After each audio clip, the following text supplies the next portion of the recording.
Let's see. Put that in there. Yeah. That might be the intro, you know? There you go, that's the intro right there, yeah.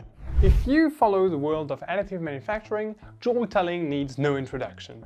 As a 3D printing nerd, he has spent the last decade becoming one of the most trusted voices in our industry, guiding millions of users from their very first Banshee all the way to understanding industrial applications.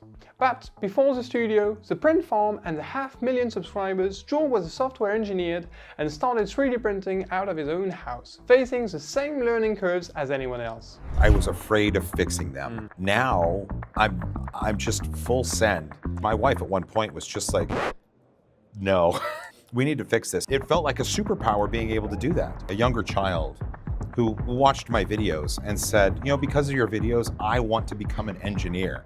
And I was just like, oh, yeah. Now, usually on 3D Natives, you see us in the lab reviewing hardware, at trade shows reporting on trends and new launches, and making videos on understanding different aspects of 3D printing and its applications. But we wanted to add one of the most important parts of the equation, the makers. This is the premiere of Between Layers, a new series where we sit down with the people who are actually using the technology to create. Not just the engineers defining the industry, but the makers, artists, storytellers and creators who use 3D printing as one of their tools. Our goal is to move past the technical details and explore the creative process itself, the failures, the inspiration and the late nights in the workshop. I'm Elliot and this is Between Layers.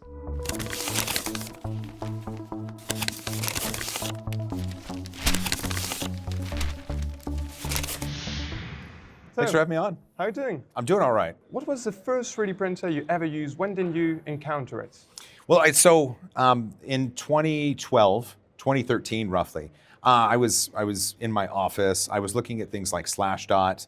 I was following the YouTube channels of Barnacules Nerdgasm and Thomas Sandlatterer. And that was my first experience with 3D printing. And then in Christmas of 2014, my wife and kids bought me my first 3D printer. It was a FlashForge Creator Pro. And I opened it on Christmas, and by Christmas night, I was trying to figure out cool ways to use it. And so it was, like 11 years ago. Yeah, time flies. It does. So your wife and kids voted for you. When did they first start using 3D printing themselves? It was not long after I got that very first 3D printer, and I showed my kids and my wife what was possible. They started to have ideas of their own. I remember one of the first prints I did, one of the kids wondered if I could print a My Little Pony figure. And so I did. Cool. But what's crazy, back in that time, the FlashForge shipped with 2 rolls of ABS material. And so I started before PLA became ubiquitous, and I made an ABS My Little Pony, which is it's just crazy to think about. And did that actually change with the time? Are your kids still very enthusiastic about 3D printing? Did it tone down a bit? That's actually a really good question, because as me being who I am within the industry, my kids get exposed to a lot more technology and advancements, more so than other kids. Just their friends either may not know that 3D printing exists or may not have seen it early on. I mean, more and more, it's happened more and more as we go on, more kids know about it. But it's like my kids, the excitement isn't there nearly as much because they just know, hey, Dad can make this. One of my kids was making some cosplay things, and I just got a text message from them with 3 different links to Thingiverse, because they're like, can you print these 3 things? I want to try them out. They weren't excited that they could do it. It was just matter of fact. It's a possibility. These things could be made with a 3D printer. And I was like, well, of course, I can do that. Cool. So before 3D printing, you were in software, right? That's right. Do you think this influences the way you approach 3D printing as a whole? It really does. So in software, I was what was known as a software engineer in test, or software developer in test. So my goal within software was to use my coding abilities to help test the software that was being created. Well, just as an example, at Adobe, within the After Effects program, in my role, I created automation to help test the different effects that After Effects can use. But in knowing the software lifecycle and how to create software, especially within the testing part of it, you really gain certain skills that lend themselves to utilizing a 3D printer because you have to troubleshoot things and go through troubleshooting steps, or perhaps there's a process in order to print a certain thing. And software is just all about process. And so that was kind of ingrained within me. And so I think part of the reason why 3D printing came so naturally to me is because of my software background. And you talked about your early days in 3D printing, printing ABS before PLA was widely used, I guess, with a blue tape on the bed and everything. Absolutely, yeah. How do you think your view on 3D printing has evolved through the years? Well, I think that early on, being able to print what I wanted to sort of cemented the belief that, I can make anything. But then as we went forward in time, just being able to have larger machines and then machines that are faster, I think that all just kind of contributes to what I think about it. I was kind of lucky when I came into 3D printing because it was just the right time and the technology was starting to do this, and I was able to use my ability to kind of tell a story and explain things in a way to an audience, and so there was this convergence. And looking back to your first days in 3D printing, I guess you had tons of appreciations on 3D printing and stuff you believed about 3D printing. Is there one belief you held on to for a long time and in the end it wasn't true about 3D printing? Well, early on, and for the first few years, I was very adamant about trying not to break my machines because I was afraid of fixing them. Part of the reason because I wasn't sure about if I could fix them, but also because I needed stuff working in order to make content about it to show people. And now I'm just full send. If something breaks, it's great because now I realize it gives me this incredible opportunity to talk to someone who may be experiencing something similar. And if I can get through it and show them the way that I fixed it, that will help them on their journey as well. That's just one of those things that early on, I remember on my FlashForge, I was very careful. I was always very careful. And it had Kapton tape on the bed. Yeah. And I remember the first time it ripped and I'm like, no. And then I was like, wait a minute. And so I was able to order some and I put it on and I used the scraper so I didn't get bubbles, and it worked out. But that long held belief of being scared of it because I didn't want it to break, that was one of those things that changed over time, because actually it's great that I can show these things and it hopefully inspires others to be not worried about breaking their machines as well. And do you still have that FlashForge printer? I do. Does it still work? It hasn't been powered on in years, but it exists. It still has the stickers on it. The FlashForge had an acrylic enclosure, or like an acrylic hat that you put together with screws and little nuts. And I remember, laser cut. Yeah, it was absolutely laser cut. And I remember the brown paper that kept the sides. I didn't ever remove it all for some reason. And now essentially it's been welded to it because it's been so long and it was used with the heat and stuff. But yeah, it exists. It's this small piece of history. It's this chunk of time from 10 years ago that just is imbued with my memories, and I could never get rid of it. And so you started with that single FlashForge printer, you tested other printers throughout the years, and now you actually run a print farm of your own. That's right. What is the kind of turning point, the moment where you thought, well, my garage isn't sufficient anymore and I need to build a print farm, basically? Well, so everything started out of my house and my little office in my house. And then that office started to consume some of the garage.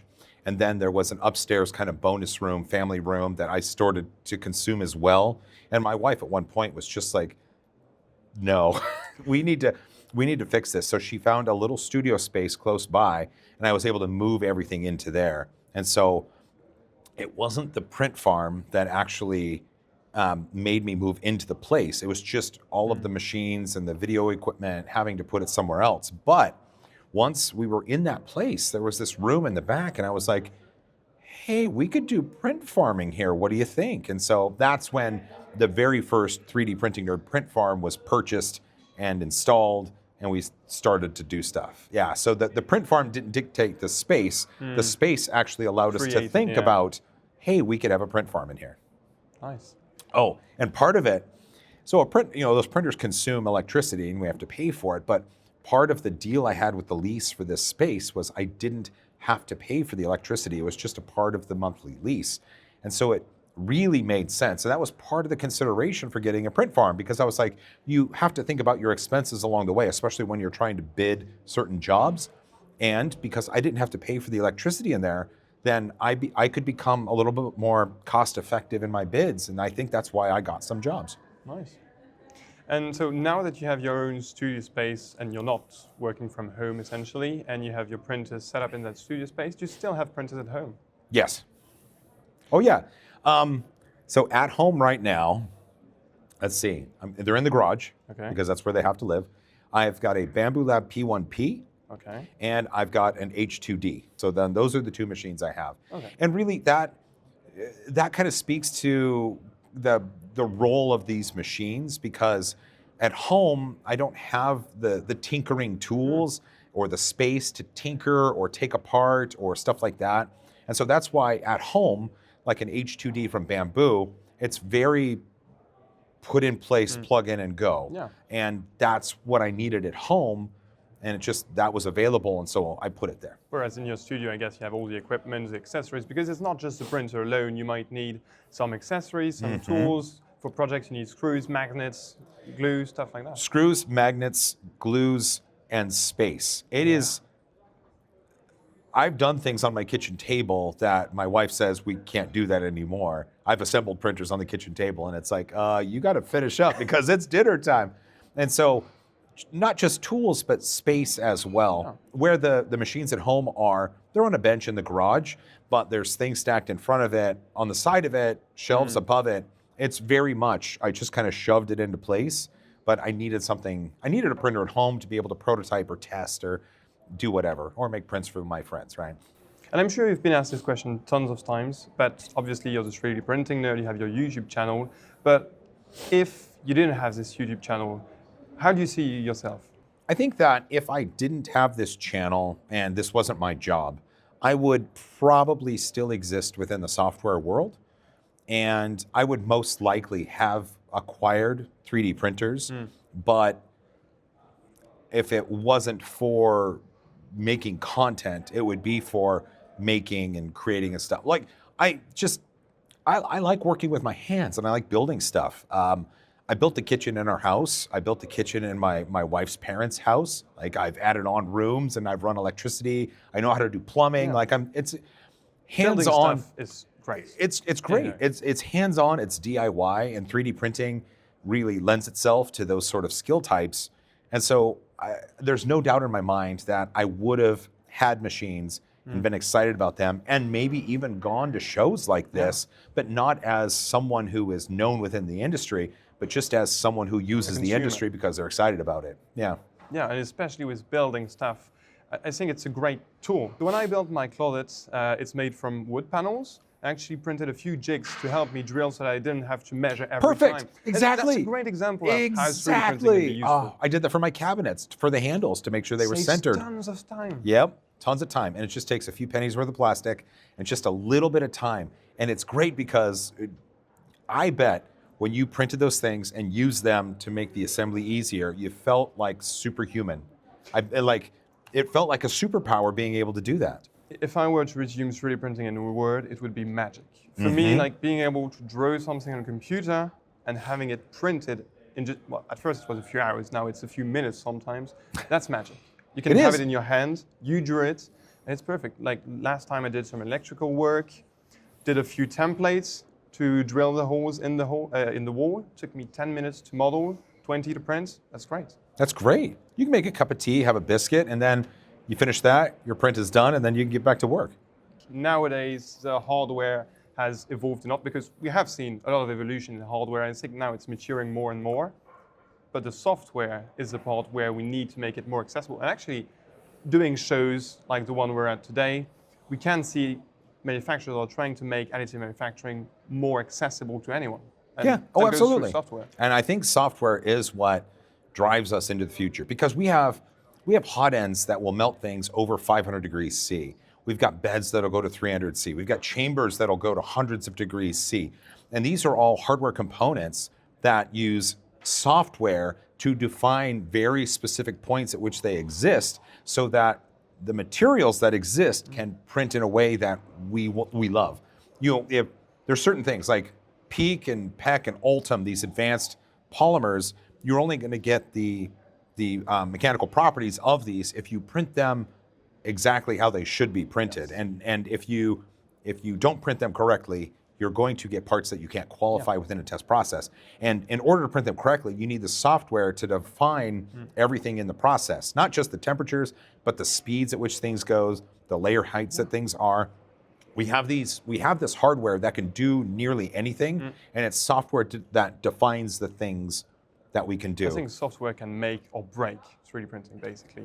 Oh, absolutely. Well, hardware can too, but I like to say that hardware is the buffet and the software are the things in the buffet, because software is specific, but the hardware is general and controlled by the software. Yeah. And when you look at Clipper, for example, that's a great example of how software can change FDM 3D printing. Absolutely. Or even like Relativity Space, they're using DED, and they were showing how the software is a huge amount of making the actual rockets, because when they're printing DED, obviously you have huge heat dissipation. When you cool down, you go from thousands of degrees to only hundreds of degrees, which is a lot, so material will tend to shrink. So they have to plan in advance with software how it will shrink, how it will move. So to print a perfect cylinder, they actually print a wanky surface, and it retracts to a perfect cylinder, and that's impressive. It's really cool. And just think, the 3D printer that I used in 2014, the FlashForge Creator Pro, it was kind of slow, and things were it was difficult to do some things. But if we put latest software to control that machinery, it can work better. And so that's why I think software is what's going to deliver us into the future, because we have these machines that can do anything, but like being able to compensate for material shrinkage when printing, that's a software thing. The machine already knows how to do it. The software just has to tell it. The printer is kind of a dumb machine if we think of it without the software. It doesn't know what it's printing. No, it doesn't. And that's great. But that's what we want. We want that hardware that's bulletproof, full of sensors, can give us all the information on how we use it, and then we define how we use it using software, and then we just make it go. You've been in 3D printing for a while now. From everything that's happened, is there something really nice someone in the community has done for you you remember to that day? One of the most incredible interactions I've had, it was a while ago, but I remember being at an event and there was a kid that came up to me, a younger child, who watched my videos and said, because of your videos, I want to become an engineer. And I was just like, yeah, if we can inspire more kids to become engineers, like the world automatically becomes just a little bit better. Well, thank you very much, Joel, for our chat today. Really appreciate you having me on here, man. This was great. Yeah. And look out for the next episodes. We're going to be talking with other creators and other users of 3D printing. It's been nice. That's been great. Bye, everybody.